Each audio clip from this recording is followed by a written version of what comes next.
What's going on, ladies and gentlemen? Robert Sykes, KetoSavage.com, and today I have special guest Jonathan Shane. And real quick to preface this, I'm making this a YouTube video and a podcast. So if you're listening, this will be on YouTube. If you're watching YouTube, this will be on the podcast. So without further ado, how are you, Jonathan? I'm doing pretty good, man. Not bad. Not too bad? Yeah. Just to give you all a little bit of a background, Jonathan was a former client of mine.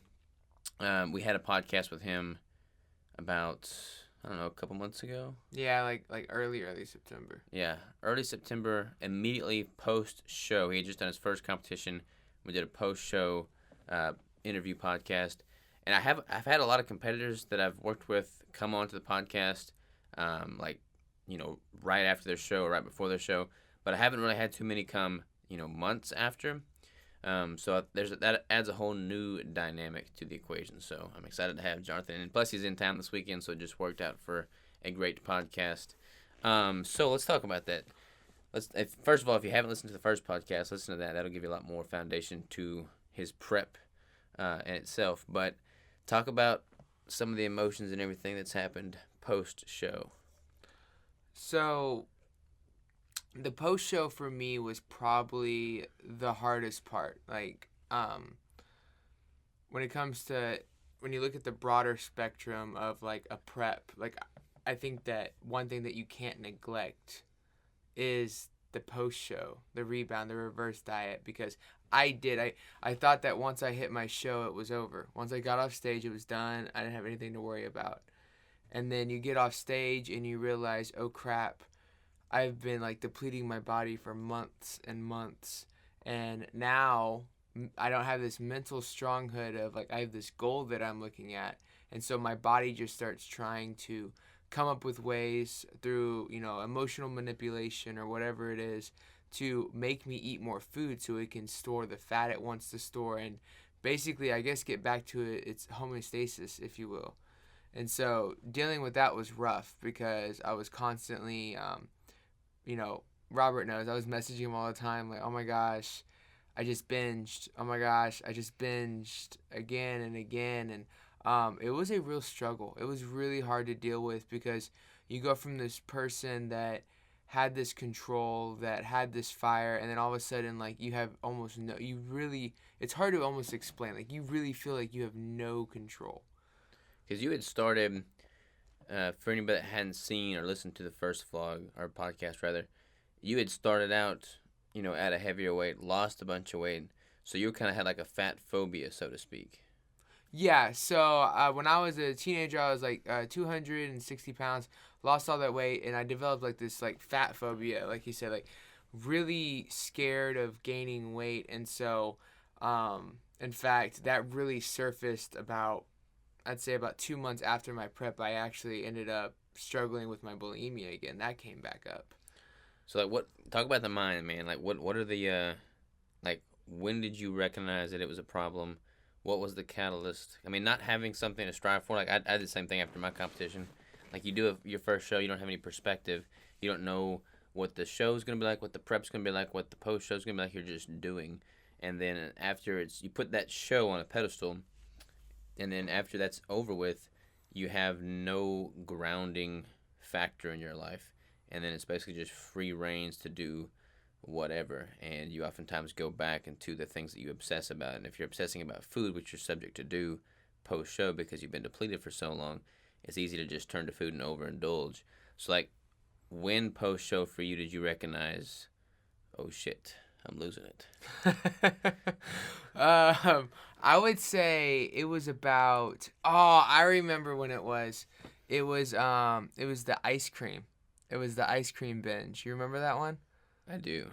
So to give you all background, so I made this ice cream because I wanted ice cream, and I said I'm gonna treat myself.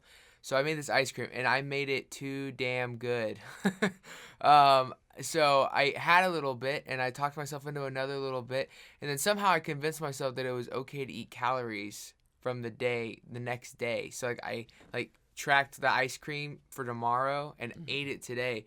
And then I went to the bowl and I was like, oh, I should make sure that it's smooth so it freezes right. So I started, and then the minute I couldn't take the spoon out, and probably not 2 minutes later, the entire gallon was gone.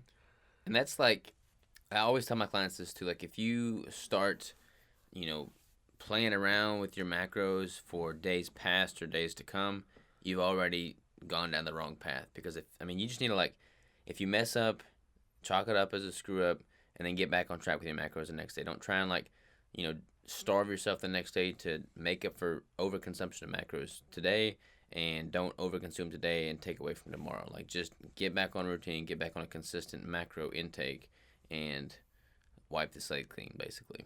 No, I completely agree with that. I tell my clients the same thing. It's a lot of, listen, I know you messed up, or you might have like went 100. Like, it's okay. Like, shake it off. Don't fast tomorrow. Don't do anything that can trigger more hunger, right? Because that's just, obviously, it's a snowball effect. And yeah, that was probably, after I got done with that bowl and I looked at it and it was empty, I was like, damn, something's wrong. And then after that, did you just like continue to relapse, basically, or? Yeah, so I still struggled. It was weird, but I think it was different because I had gotten to the realization that this is a problem. Mm-hmm. And so the binges started becoming less and less. Like, it was like every 2 or 3 days, and then after that one, I was like, okay, I need to talk to Robert. I need to figure out what's going on in my head. And then, it went to a binge every week, and then I waited 2 weeks, and then eventually it stopped. I would say that was like mid-September going into October, and then by the middle of October, all my binging had stopped. So what was happening to you compositionally speaking? Because like you step off stage and you look the best you've ever looked. You've reached this goal that you've worked hard to achieve, and then all of a sudden you start overeating, and you look in the mirror in the mornings and you recognize that pinnacle of what you had gotten to is slipping. How does that play on you psychologically? It's hard. It's hard because you said it perfectly. Like, you work so hard for this achievement, and it's crazy how consistent and how hard you have to work to get the weight off, and how easy it is to put it back on. That is so irritating. But yeah, I would say 2 weeks after. Not 2 weeks after. I took a second. That's the good thing I will say about keto, is that if you have some issues on the reverse diet, or if you're trying to gain weight, it's easier not to gain fat as quick because of the ketogenic diet. I really feel like if I would have done what I did on carbs, I would have been a giant blob. Mm-hmm. But so it took a couple months. I would say going into October, like, actually when I stopped binging, that's when like the effects of all the binging caught up to me. My abs had completely disappeared. I was back at 197, 200.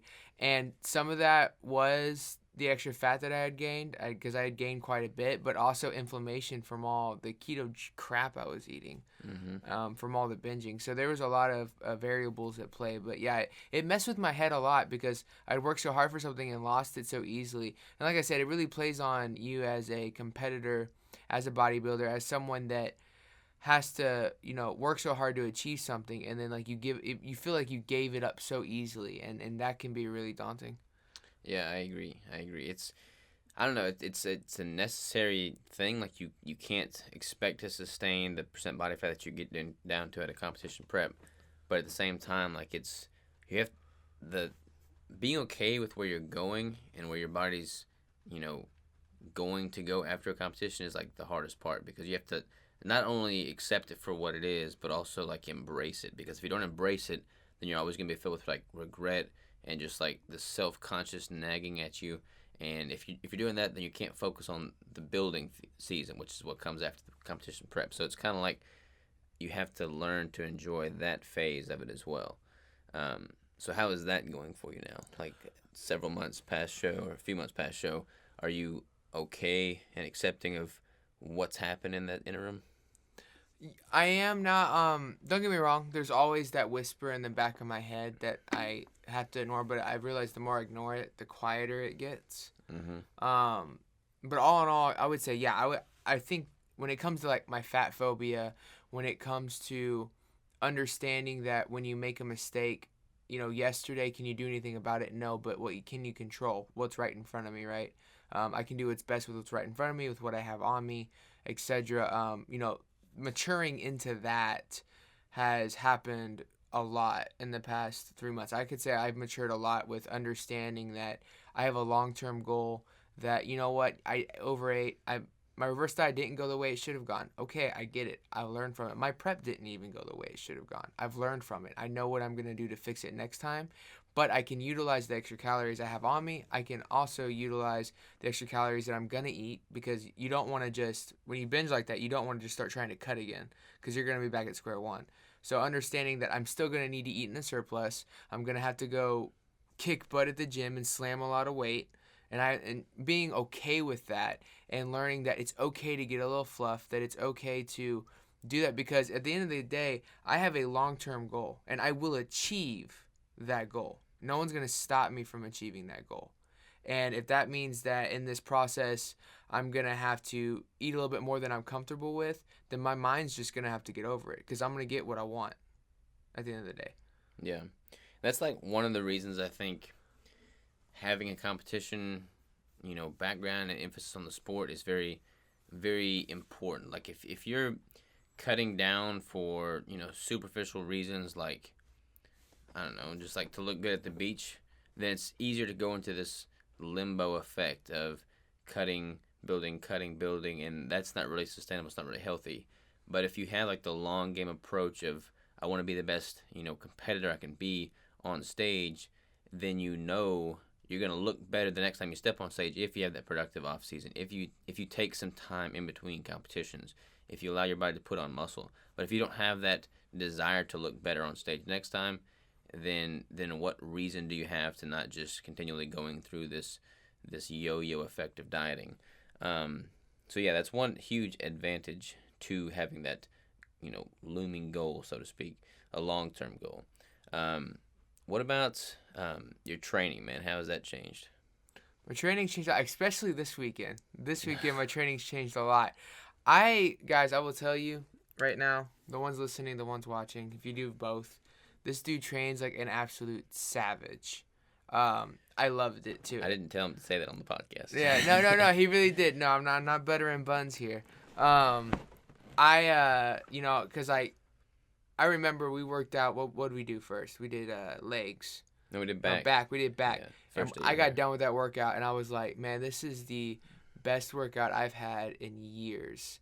And so just in that, has completely revolutionized the level of intensity that I'm willing to go to, that I know I'm capable of to achieve my goal. So that's a big one, just in terms of pushing heavier weight. When we did legs today, we did legs, and I went crazy on the squats towards the end. And I don't know what happened. Just like something took over me. I flipped a switch, and I was just like, all right, I'm gonna go until I can't feel my legs. And I went until Robert had to pick me up. It's like, I don't know what happened, but so I just broke through another door, I guess, of mentality. And so that's been a big thing. And when it comes to working out at home, it's frustrating because when you don't have a partner or accountability or anything like that, it's hard because you don't have that spot or anything, and you can justify very easily not going as hard. And I used to do that, and I'm here to tell you that I have experienced that you don't have to do that. If you really want it, there's safety rails. There's if you really want it, you're gonna do what's necessary to get it at the end of the day. And yeah, I've been thinking about that a lot, kind of that concept, because there's been several times these past couple months where Crystal and I have been just crazy busy, our schedule's all jacked up. We've got somebody we have to meet with, some call we have to jump on, and there's just so many opportunities where we could say to ourselves, today's just not a good day to go all out. I'll just do what I have to make it, get it done, and then I'll go out all out tomorrow. But tomorrow winds up being the same as today. I mean, I'm always going to have a crazy call. I'm always going to have a crazy meeting. I'm always going to have something that conflicts with my ability to go all out, my foreseen ability to go all out. That's why you have to just recognize on the front end that those are the moments that are compounded to make your reality. So I have to recognize that, see that is going to become my reality if I allow it to be, and then just go 100% all out regardless of all those distractions. And that's a lot easier said than done because everybody has these things that pull at them. But I don't know, just being conscious of that in the moments, I think, is absolutely key, because then you can stop yourself, recognize what's happening, and then act in the right way and give it your all. So that's my for sure takeaway on that. What about the whole concept of waiting to do another show? We kind of touched on it briefly, but now that you've done your first show, you get that adrenaline rush after you step off stage. You're like, oh my gosh, when's the next show? Let me sign up and do one next year. Where are you at on that? So when I first got off stage, I had a couple guys, even some bodybuilders that were at the show that were telling me, oh, you should just keep prepping and go to October. And I am so glad I did not do that. That would have tore me up psychologically. And I remember, so I was thinking about that one. So that was 2 months. And then I was like, okay, I'm going to prep for a show for 2019. Like, I'm going to bulk back up, I guess, until January. And then I'm going to cut back down. And, so that was the goal for a while. I was going to try and go pro by summer of 2019, etc. And then as time has evolved, and I've gotten to really chew on the process and look at the long game, I've come to realize that that's not what I need to do. What I need to do is look at the variables of my past, right? Like, I used to yo-yo diet. I used to do all those things. And so I've never really had the healthy metabolism to handle a prep in a way that's going to get me to my goal as efficiently and as healthy as possible, right? Mm-hmm. And then on top of that, I look at my frame and I see, okay, I need to build my shoulders. Shoulders are not easy to build. That's not an easy muscle group to grow, right? I need to widen my lats. That takes a lot of stimulus. That takes time. And to try and get that done, in 4 months after my show so I can just cut again, it's just not possible. Like, I would have to almost start prepping right now to get ready for June. Yeah, and see, that's like, I preach on this concept a lot, and people that have listened and heard me say it's probably getting tired of hearing me say it, but I'm going to say it again. But, like, especially as a natural athlete, your recovery time is not that of somebody that's, like, taking enhanced drugs or anything. And it takes longer to cut down if you do it the right way, in a muscle-sparing way. So if you're going to be cutting down for anywhere from 4 to even 6 months. And if you're cutting and you're in a caloric deficit for 6 months, so half of the year, then that show's over, and then you have to basically return to baseline. So that might take, 4, 5, 6 months. So 6 months have already passed, and you're just now back at baseline. Then you have to have a time to build muscle, and that takes a year to put on any quality muscle in a caloric surplus as a natural bodybuilder. So right now you're at a year and a half, and ideally you want more than a year's time to put on muscle. So you should probably make it like 2 years before you cut down for your next show. But if you don't do that, and if you just go from one show, return to baseline, or not even return to baseline, then start prepping for your next show, you oftentimes come in worse conditioning with less size than you did initially, because you become in a more catabolic state. You lose muscle. You don't have time to build muscle, obviously, and you just wrecking your metabolism, wrecking your hormones, and that takes years to recover from if you really screw it up. So, I mean, people just need to play the long game with that approach too. Like, focus on what's going to be better for your body long term. Like, make this a healthy sport instead of an unhealthy sport. So, when's your next show? My next show is June of 2020 is what I plan on doing. 2020. That's a pretty good, solid off season. So, you kind of mentioned it briefly, but what's your tactic going to be going forward? Like, how are you going to look better on stage in 2020 than you did this past go round? So, my plan is, obviously, I want to widen my lats. I need to work on the roundness of my rear and lateral delts, etc. And so those are going to be a huge emphasis for me in this off season. And also my long head of my tricep, which, if y'all don't know, is the back part right here. For those that are on the camera, obviously you can't see it on the podcast. So I really want to emphasize those things. I want to create a lot of stimulus. And so the plan is to, right now, me and Robert were talking, and I really need to figure out my caloric threshold, which we can flesh out in a little bit if you want to. So basically, after Thanksgiving, because I'm just going to be dealing with all that, the week after Thanksgiving, I'm just going to have days of eating, obviously, a strict ketogenic total 10 carbs diet, but until I'm uncomfortable to figure out what my body's threshold is, what it can handle. And then once I find that number, I'm going to hold that number until January. February. End of February. End of February, I plan on doing something with the with DSK, and I'm going to actually get on that, not as aggressively as like someone that's going to be actually going through the program would, but I'm going to lower my calories slightly below maintenance, up my cardio, and try to get some of the excess fat I did put on during my reverse dieting period. Not much. I'm not trying to prep. There's a very big difference between what I'm trying to do and prepping, and I want to emphasize that. And then once I hold that for the 3 months and I get some of the excess body fat off, I'm just going to reverse diet back out of that, back into my surplus, and then I'm going to hold that until probably November of 2019, and then it's prep time. It's business. Down to business. I like it. I like it. So what are you going to do going into the prep next time that's different from this past year's prep? A lot of things. If I flesh it out, I would have to say that there are a lot of things that I did wrong on this prep. And it's crazy because Robert is a very intelligent human being. And no, he's not telling me to say any of this. But he is an intelligent human being. And he knows what he's saying, right? He knows what he's doing. And I know if I would have followed the macros to the T, I might not, obviously I still had some metabolic issues. So I probably wasn't, going to get down to 4% body fat. But I could have gotten leaner than I did. And I was struggling with a lot of, is this worth it? Is it not?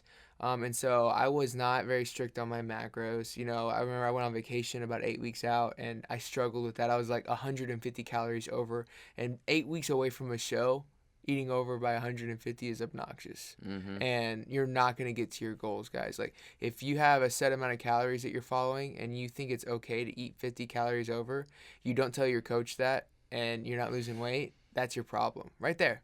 I'm telling you, I know it doesn't sound like much, but 50 calories adds up. Mm-hmm. And so obviously the first thing I'm going to do is I'm going to meal prep. I'm going to set up my macros, and that's it. That's all I'm eating. And I don't care if I feel like I'm starving. Like, I'm putting my face in a pillow and I'm going to sleep. Like, it's just not going to happen. I'm not going to cheat once.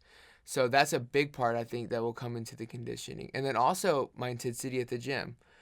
Like, I need to take it up a notch. Of course, I'm gonna learn how. I'm been experiencing that with you, but also, I'm gonna learn how to do that, whether I'm with a partner, whether I'm not with a partner, a weightlifting partner, and so kind of playing with that and figuring out, okay, how far can I push myself without like literally dying. Yeah.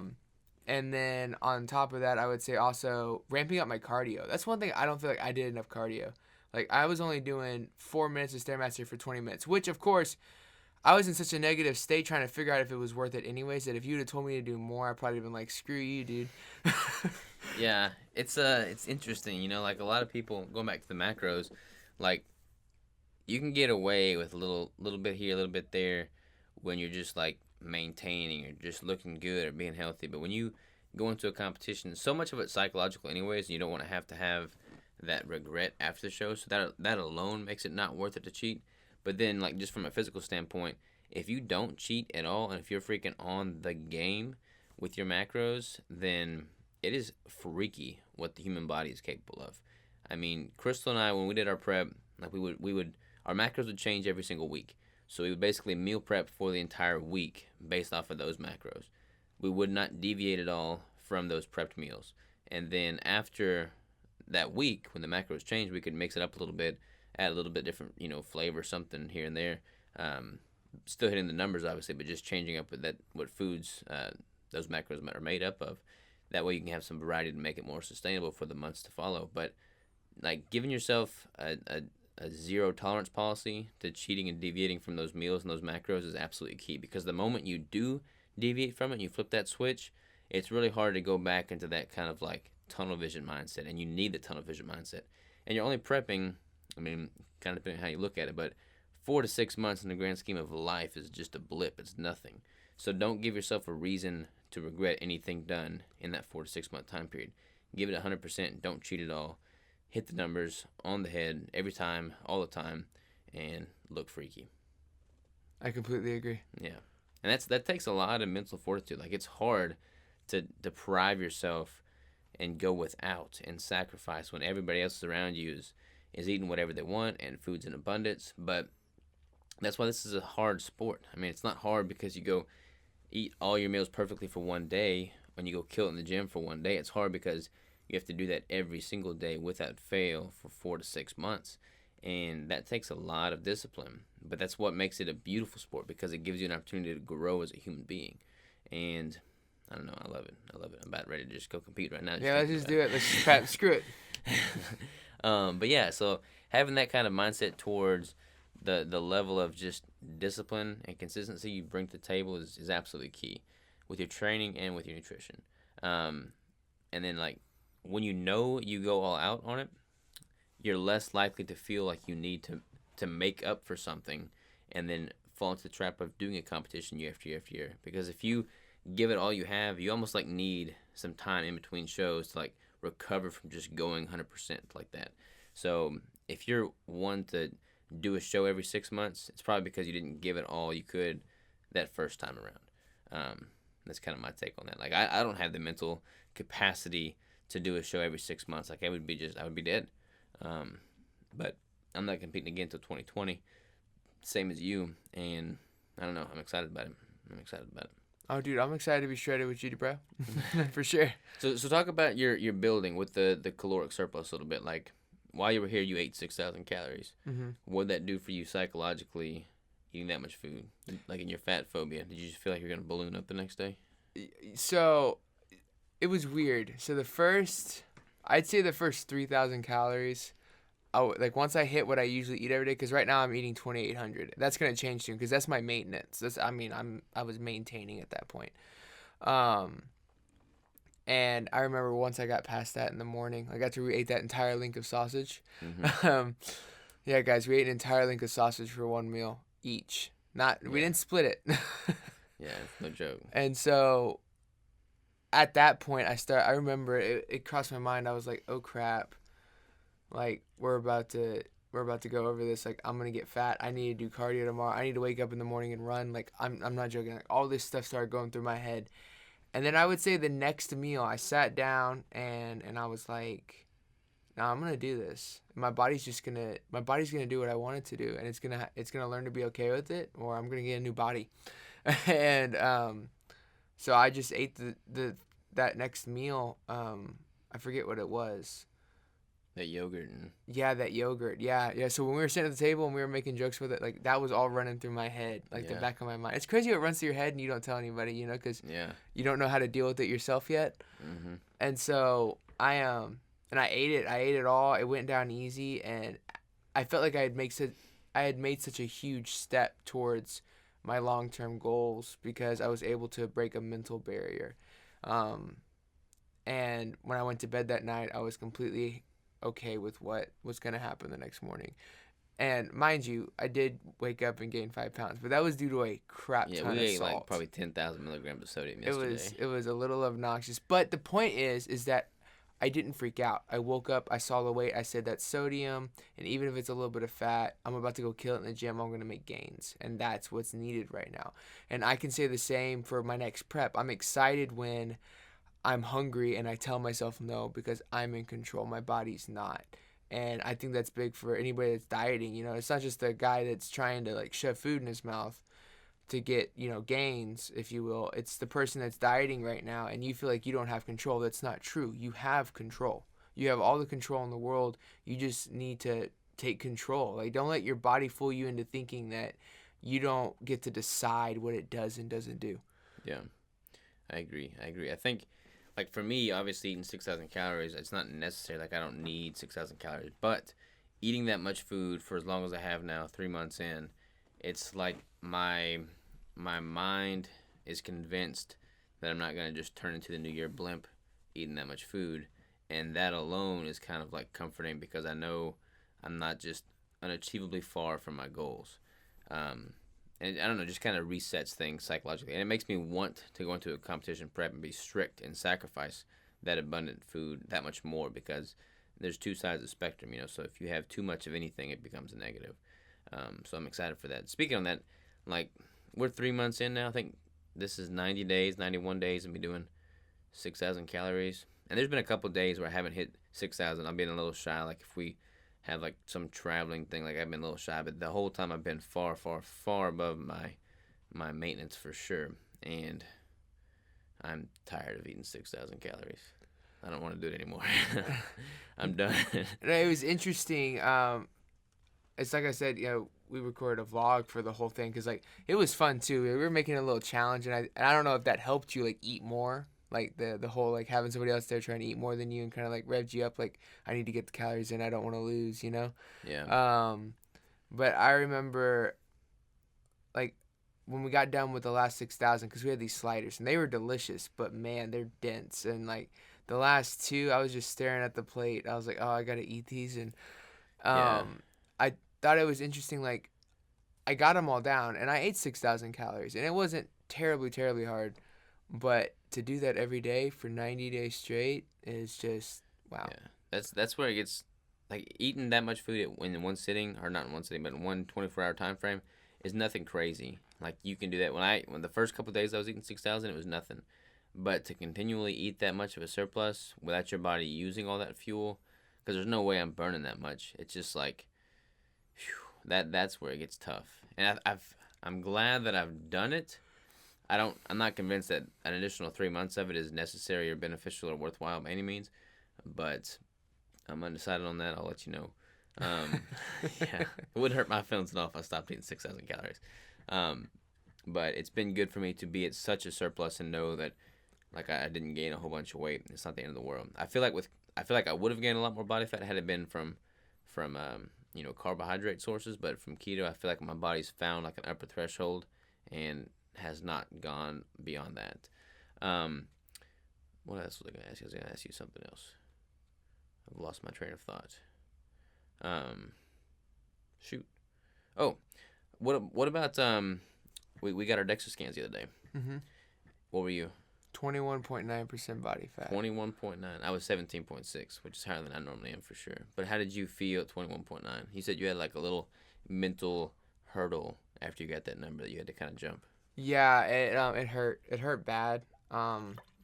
It did two things for me. Okay, one, it gave me a reality check that when I had started the prep last year, I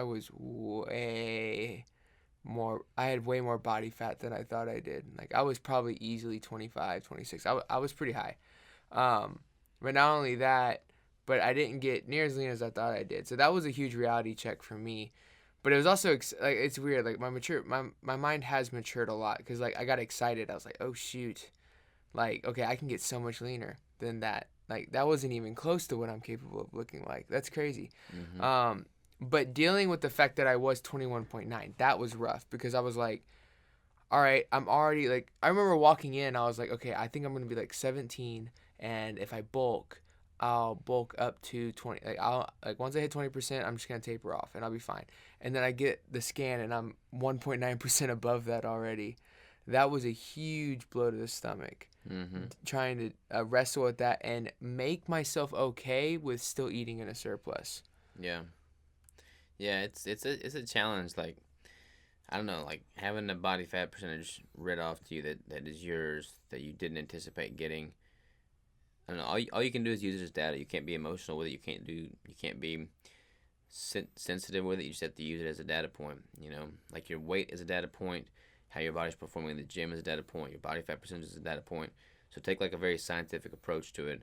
Those are all data points that you can plug into this equation that you use to figure out how your body's going to function. And we're obviously more than an equation, but theoretically speaking, this is just inputs that you have, variables that you can control and manipulate to reach the desired outcome. So use it as such and don't become emotional about it. Let's talk about, since you did the competition, since you've gone through the post show, we've gotten closer. You've been helping me with some stuff. You're now one of the DSK coaches. So talk to me about that. What's it like being a DSK coach in the sense that, so just so we can add more value, like what are some common questions that you get from your clients and from people in the community? What are some lesser known things that we should probably touch on? I think the big one is that it's not two things that I see with all my clients. It's very, very common. Is they're terrified of increasing calories, and they chronically diet a lot. Mm-hmm. And so, and I feel like even though it's in terms of like people know that people diet for long times, like it's a unknown variable, like the whole chronic dieting idea of like, okay, now your metabolism's messed up. Now hormonally, you got issues, right? And so getting all every client I've gotten so far, I've had to increase their calories, or as in deeper state, it would be called onboarding. All of Mm-hmm. them, I'd have to onboard. And what's crazy is that they've all lost weight, increasing calories, and Mm-hmm. it's blown their minds. And you see like this constant theme of I have to like starve myself to be healthy, and that's not one. That's not a healthy relationship with food mentally at all, and two, it's just not factual. Like you might like be skin and bones, but that's not healthy. That's just you have nothing on you at all. And Yeah, I think, and I've talked about this in a prior podcast as well. But like, if you're chronically in a caloric deficit, and your body's always kind of like fighting to make the most of what little you give it, it doesn't really know what to do when there's any in excess of that. So you oftentimes it's readily stored as body fat. But if you can increase it all from healthy sources enough consistently over time that your body recognizes that it's not in starvation mode and it has to just harbor all that fuel as stored fat, then it really starts recovering. The metabolism improves, the hormones improve, your body just functions better. I've got one client that I'm always bragging on because what she's done is truly remarkable. But she was like the classic, under eating, malnourished. I think she was at 1,200 calories or so when I started working with her. If I remember, I have to go back and look at my notes. But I literally have been increasing her calories since we started working together, and she's at 3,000 calories a day right now. 124 pounds. She has gone up 1 pound, and half the time that's just water fluctuation. She'll drop back down to her starting weight, but she's increased. She's more than doubled her caloric intake, and she's so much healthier now. And she hasn't gained any body fat. She feels and performs great. Her strength has gone up. Everything's improved, and people will not ever achieve that if they're too scared to eat more. So it's a worthwhile move. It's a necessary move. It's a requirement for your body to function at its prime optimal state. So don't be afraid of eating, because as I've hoped, one thing I hope to prove with this whole 6,000 calorie thing is that if you do overconsume, you're not going to just like turn to like this huge fat blob overnight. Like, obviously I've got a lot of muscle, I've got a great metabolism, I've got a good foundation that some people might not have to start with, but I hope that I illustrate that your body is smart and it's going to use a lot of what you give it, and you have to give it what it needs and what it needs to function properly. And you're not going to do that if you're just chronically undereating. yeah. So, One thing I will talk about also that goes under wraps on DSK, and I get this question a lot, is people, and we can flesh this out a little if you want to, people don't understand why we don't just count net carbs. Like, everybody for some reason wants to know why do we have to count fiber? Why do we count sugar alcohols? And so yeah, that's a big issue for me, and I kind of want to flesh that out for them on here. yeah, so like my whole take on that is there's no free lunch with anything in life. And fibers, carbs, your body's still doing something with that. Sugar alcohols, your body's still doing something with that. I mean, sugar alcohols, even though they don't supposedly spike, your blood glucose, that doesn't mean they're not having an impact on your insulin levels. And if you're having a sweet sensation on the tongue, I mean, that's sending signals to your brain to release insulin, independent of what your blood glucose meter tells you. So, knowing that and being aware of it is key. And honestly, like, kind of goes back to, if it sounds too good to be true, it's too good to be true. So like all these keto food products that are just jam packed full of fiber and filler, but have a low net carb count, I mean, they're crap. Like, they're all crap. Like, you have to, there's no free lunch. I mean, basically that's what it all boils down to. I mean, this is a lifestyle, and it's a perspective shift, and your perspective improves the longer you're doing it, the more you learn about yourself. So initially, at the onset, it might seem like you're sacrificing all this stuff, all these foods, can't have Quest bars anymore. But then you keep doing it for a while longer, you realize how much better you feel, how much better you perform when you actually hone in on what you're putting into your body, and you're not cutting corners, and you're not trying to, give yourself things that you don't actually need. And then your perspective shifts because you realize how much more capable you are without these crutches in your life. And then it no longer becomes a sacrifice. It becomes just your day-to-day. It becomes your norm because you recognize that it's not necessary to have those crutches and you don't even want them anymore. So that's my take on that. I think that was well said. I was trying to think of things to add on, but you covered it all. You covered it all? Yeah, good. Yeah. I guess it's just so frustrating because it's like people talk about it and they're not really educated on it. Like they don't know anything about when it comes to, like, no one counts erythritol, right? And it obviously, if you know anything about erythritol, it has a caloric load. It does. And it spikes insulin. How do you know? You take your blood sugar, and then like people will like take it later after they've ingested it and their blood sugar has dropped and they go, oh, that's awesome, it didn't raise blood sugar. Yeah, but okay, hold on, let's look at the variables. Your blood sugar dropped. Why did it drop? Because you released insulin. So you're still stalling your fat loss at the end of the day, right? And so you have to look at that. And then, most of these keto products, you don't know what's insoluble fiber, you don't know what's soluble fiber. We don't know any of that. And we obviously something that a nutritionist I was listening to on another podcast mentioned was that we actually don't really know how much of both kinds of fiber actually get absorbed in the gut anyways. We just assume because some of it passes through that it doesn't get absorbed. But we really don't know. We can't quantify it into a caloric amount. And so I just don't like when people go, oh, well, I only count net carbs because fiber and sugar alcohols don't count. And you go, well, why don't they count? And they don't have an answer. They've just always been told. You know what I mean? Like they don't have the education to really back up the reason that they're doing what they're doing, and then they're not getting results, and they wonder why. Yeah.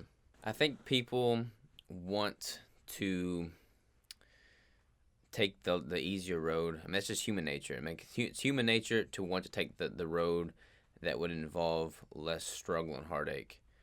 And we're about to go into a mindset rabbit hole here, but the best things in life come after that struggle and heartache. So the same is true with your nutrition. Like, count the fiber, count the sugar alcohols, count everything, and perform and reach that goal. I'm not saying you have to count, meticulously for the rest of your life. Like, if you have a specific goal in mind, count, reach that goal, then tap the brakes and eat more instinctively. Like, I'm doing that a lot of times now. Like, when I go into an off season, I won't be so anal about getting things down to the gram. But when I have a competition coming or looming and I've got a specific goal in mind, yeah, I count everything to the T. And that's just how I am. That's how I'm engineered. But, yeah, people, I don't know. I wish people would not look for the shortcuts, but would rather look for the hardest path, because the hardest path oftentimes equates to the best outcome. So, yeah, that's kind of a take on that as well. I agree wholeheartedly. So what do you have going forward with regard to, we talked about I'm just excited about what you got going forward. You talked about your competition prep plans for 2020. So what are you going to do with the coaching? How are you going to be a better coach? How are you going to take what you've learned from your experience with the competition prep and apply that to your coaching endeavors? Oh man, that's a rabbit hole. Yeah. Because I've learned so much already, and being able to, I've had clients that have had that fear of slipping, or have like the holidays are coming around, right? And that fear of like not being able to stick to your goals, and the fear of increasing calories, or the fear of not being or messing up and trying not to make up for it, and all those experiences that I went through, right, and that I've been able to reflect on, I can relate so much better to them, and it allows me to be a better coach, because I can get on the phone with them and go, well, I went through X, Y, and Z, and this is what I've learned, this is what I did, this is how this should be approached and handled. And that has just allowed me to grow already so much as a coach, like being able to have those conversations and talk to you guys in a way that can benefit y'all, and that I can relate with you. Like, I think that's the most amazing part about, having gone through my history with yo-yo dieting and all that, and then also the competition prep, is that like it's so much more realistic. Like, it's not like we are these superficial coaches that have these 8-packs that take steroids and eat like crap and it's fine, and we make the video of if it fits your macros and we have a donut in our face, and you try that and you gain 20 pounds. That's not how it is. Like we have these realistic experiences, and it allows us to better relate, and it makes it more personable, and it makes it real. Like, this is real. And so being able to take my experience with the prep, with dieting strictly, and understanding how to mature my mindset and teach other people how to mature their mindset to be more strict, to reach their goals, to be more motivated, I think has helped me already, and it's going to grow even more so as I deal with different people with different backgrounds, and how they're going to mature and mold as we work together. Yeah, I agree. You're learning. You're spreading yourself out, you're seeing things and how they impact you, and then you can take that realistic experience and apply it to the people you're working with, which is good. That's really good. There's a lot of coaches out there that coach people towards goals that they've never reached themselves, and that to me just seems like a huge disconnect. So, yeah, I appreciate you doing the things that you do before you coach them towards those things. I want to talk about Thanksgiving because you mentioned it. It slipped my mind, but this podcast is going live on Monday, so Thanksgiving will be on this week, the week the podcast is going live. And again, this is a common topic that I've talked about in prior years, prior to Thanksgiving. But Thanksgiving and the holidays, like as coaches, we hear so much that the holidays are coming up. What do I eat? How do I get through the holidays and not lose all the gains that I've come over the months prior to the holidays? How do I not gain a bunch of weight? And I feel like this is just a flawed mindset from the beginning. You're going into the holidays asking yourself what you can get away with, because you've already convinced yourself that you're going to slip up on your macros, you're going to slip up on your meals. You might even slip up on keto altogether and say, okay, I'm eating stuffing, I'm eating cheesecake, pecan pie, and the works. And I have great tasting pecan pie in my family. We have great cheesecakes. Like, my family's a freaking chef of people. And I could easily make the decision to walk over to that dessert table and grab me that cheesecake and piece of pie. But to me, it's not worth it. Like, kind of going back to what I was saying earlier about your perspective changes, and you feel like you're sacrificing something in the beginning, but then after you've done it for so long, you recognize what's on the other side. It's no longer a sacrifice. Like, it's just the norm. And for me, like, it's not worth it to breach what I stand for, first of all, but then also to just have that temporary high from the sugars and whatnot. But I mean, what are you sacrificing here, really? Like, you're sacrificing your long-term goals by having a short-term fixation on sugar. It's just not a worthwhile trade-off, in my opinion. And then to take it one step further, before I was keto, before I had all this, maturity with regard to my nutrition, I would obsess over food. Like, when I had eating disorders, I would obsess over food. And I would go to Thanksgiving, I would eat. I literally remember I got one piece of pie or dessert from every single item there, and I had 2 plates of nothing but dessert foods. And the entire rest of the day, I just felt miserable. Like, I literally laid on the couch in a food coma, and I didn't want to get up. I didn't want to go fish with my younger cousins. I didn't want to go shoot the guns with my uncle. I didn't want to go ride 4-wheelers. I didn't want to do anything except sleep and eat cheesecake. And you think about what Thanksgiving's all about, giving thanks, obviously, but spending time with your loved ones, your family, your friends, being with the people that care about you and that you care about. I go there to have conversation. I go there to spend time with those people. That is the highlight of my trip, not the dessert table. And recognizing what you're going there for and what's actually important in your life makes it a heck of a lot easier to say no to the things that aren't truly important in life. And that doesn't mean you can't enjoy some of the little things. Like, I'm going to have a glass of red wine at Thanksgiving. I'm telling you right now. And that's not the best optimal keto meal. But it's not going to kick me out of ketosis. It's not going to make me feel like crap. And it's not going to sacrifice my goals. So that is my take on that as well, in case anybody was interested. I completely agree. I had a conversation like that with one of my clients last week. We called and he was stressing about foods and what he should eat, and I said, bro, you're missing it. I said, you're gonna be with your family. Enjoy that. Like, your goals are set. Your meals are set. Don't even worry about Like, have a plan, have it structured, have confidence.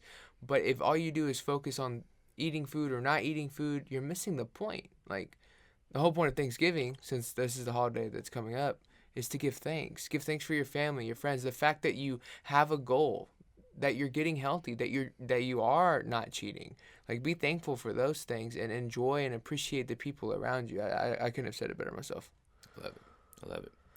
Well, shoot, man, you got to come back here and we'll do this again. But until then, where can people go to find out more about you? The Keto Road.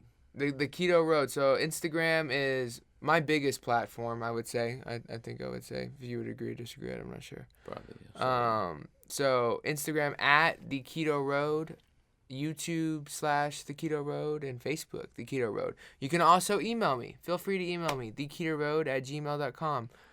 And if you're interested in coaching from The Keto Road.